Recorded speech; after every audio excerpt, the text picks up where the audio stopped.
காவிரி நீர் நம்முடைய தமிழ்நாட்டின் உயிர் நாடி. 38 மாவட்டங்களில் 28 மாவட்டங்கள் காவிரியை நம்பிதான் இருக்கின்றன. 8 கோடி மக்களில் 5.5 கோடி மக்கள் காவிரி நீரை நம்பிதான் இருக்கின்றார்கள்.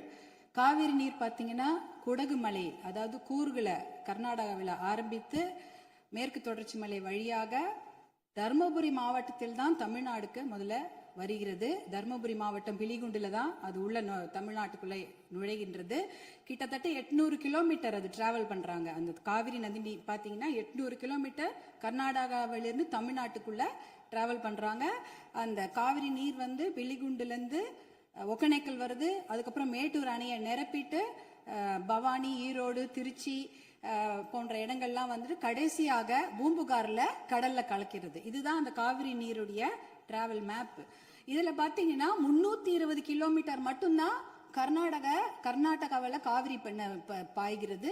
பார்டர், அதாவது அந்த பார்டர்ல வந்து 60 கிலோமீட்டரும் தமிழ்நாட்டுக்குள்ள 420 கிலோமீட்டர் காவிரி நதி நீர் ஓடுகிறது. அப்படி என்றால் நமக்கு தான் அதிகமான உரிமை. 420 கிலோமீட்டர் தமிழ்நாட்டில் ஓடுது. நம்மளுடைய மாநில எல்லையில 60 கிலோமீட்டர் ஓடுகிறது.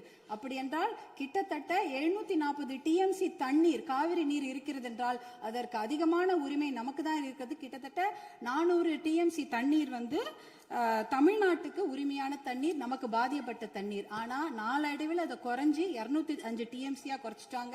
192 டிஎம்சி அதை குறைச்சிட்டு இன்றைக்கு 177 டிஎம்சி தண்ணீர் தான் தமிழ்நாட்டுக்கு என்ஷூர் பண்ணியிருக்கிறாங்க. அதாவது அந்த காவிரி நடுவர் மன்ற தீர்ப்புல பாத்தீங்கன்னா Karnataka has to ensure to give Tamil Nadu 177.25 TMC தண்ணீர்னு அங்க வாக்கியங்கள் வருது. இது 178 டிஎம்சி நமக்கு இறுதி தீர்ப்பின் படி வர வேண்டிய தண்ணி. ஆனா என்ன பாத்தீங்கன்னா நம்ம வந்து கடைமடை மாநிலம். கர்நாடக அரசு முதல்மடை மாநிலமாக இருக்கின்றது. சுப்ரீம் கோர்ட், உச்ச நீதிமன்ற தீர்ப்பின்படி கடைமடை மாநிலத்தின் அனுமதி இல்லாமல் எந்த ஒரு கட்டுமான பணியும் எந்த ஆற்றுப்படுகையிலும் கட்டக்கூடாது. குறிப்பாக காவிரி நதி நீர் மேல கட்டக்கூடாது. ஆனா 4 டேம் இருக்கு.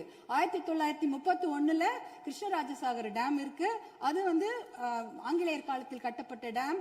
அதற்கப்புறம் 1970களில் 3 டேம் கட்டியிருக்காங்க. ஹாரங்கி, கபினி, ஹேமாவத்தின்னு. இந்த 4 டேமும் சேர்த்து இந்த அணைகள்ல கிட்டத்தட்ட 115 டிஎம்சி தண்ணீர் தேக்கி வைக்க முடியும். மேகதாட்டுல புதுசாக அணை கட்டினாங்கன்னா அதுல 70 டிஎம்சி தண்ணீர் தேக்கி விட முடியும். அப்படி பார்த்தீங்கன்னா கொள்ளளவு 185 டிஎம்சி தண்ணீரை கர்நாடக அரசு தேக்கி வைத்து விட முடியும். நமக்கு வர வேண்டிய 177 டிஎம்சில ஒரு சொட்டு நீர் கூட தமிழ்நாட்டுக்கு வர முடியாது. அப்படி என்றால் டெல்டா மாவட்டம் பாலைவனமாகிவிடும். குடிநீருக்கு மிகப்பெரிய பிரச்சனை ஏற்பட்டுவிடும். ஏன்னா 5.5 கோடி மக்கள் அந்த காவிரி தண்ணியை தான் நம்பி இருக்கிறாங்க. இதனால மிகப்பெரிய பிரச்சனை ஏற்பட்டுவிடும். அதுல பாத்தீங்கன்னா இப்ப வந்து கர்நாடகாவுக்கு உரிய நீர் வந்து 284 டிஎம்சி தான். நமக்கு இருக்கிறது வந்து 404 டிஎம்சில இருந்து குறைஞ்சு 177 டிஎம்சி ஆக்கிட்டாங்க. அதனால இதை வந்து நம்ம ஒரு மிகப்பெரிய பிரச்சனையாக எடுத்துக்கொள்ள வேண்டும். மாண்புமிகு முதலமைச்சர் அவர்கள் கொண்டு வந்த அந்த தீர்மானத்தை, காவிரி நீர் படுகையில எந்த ஒரு கட்டுமான பணியோ அணைக்கட்டோ கட்டக்கூடாது என்ற தீர்மானத்தை பாட்டாளி மக்கள் கட்சி முழு மனதாக வரவேற்கிறது. அதற்கு எங்களுடைய முழு ஆதரவை நாங்கள் தெரிவித்துக் கொள்கின்றோம். குறிப்பாக ஜூன் 12ஆம் தேதி மேட்டூர் அணை, அது வந்து 92 டிஎம்சி பிடிக்கக்கூடிய அணை.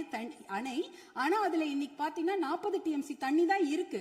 ஏன்னா அந்த தண்ணியை கூட இன்னைக்கு குறுவை சாகுபடிக்கு கொடுக்க முடியல. குறுவை சாகுபடி வந்து வடகிழக்கு, அதாவது சவுத் வெஸ்ட் மான்சூன், தென்மேற்கு மான்சூனை நம்பி தான் இருக்கிறது. ஆனா இந்த குறுவை சாகுபடிக்கு விடக்கூடிய தண்ணி வந்து இல்லாததுனால 40 டிஎம்சி தண்ணிய இன்னைக்கு ஜூன் 20 இன்னி வரைக்கும் கூட மேட்டூர் டேம் திறக்கல. இப்ப மேட்டூர் டேம்ல இருக்க 40 டிஎம்சி தண்ணி குடி தண்ணீருக்காக நம்ம சேர்த்து வச்சிருக்கிறோம். அடுத்த வருஷம் அந்த மேகதாட்டு அணையை கட்டிவிட்டார்கள் என்றால் அதற்கப்புறம் அந்த குடித்தண்ணீர் கூட நம்ம மிகப்பெரிய பற்றாக்குறை ஏற்பட்டுவிடும்.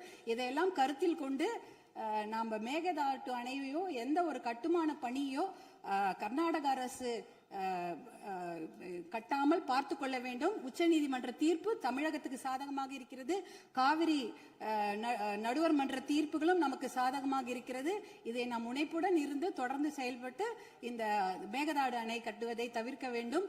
அதற்காக மாண்புமிகு முதலமைச்சர் கொண்டு வந்த இந்த தீர்மானத்தை பாட்டாளி மக்கள் கட்சி முழு மனதாக வரவேற்று ஆதரவளிக்கிறது. வாய்ப்பு கொடுத்ததற்கு நன்றியை தெரிவித்துக் கொள்கின்றேன். நன்றி, வணக்கம்.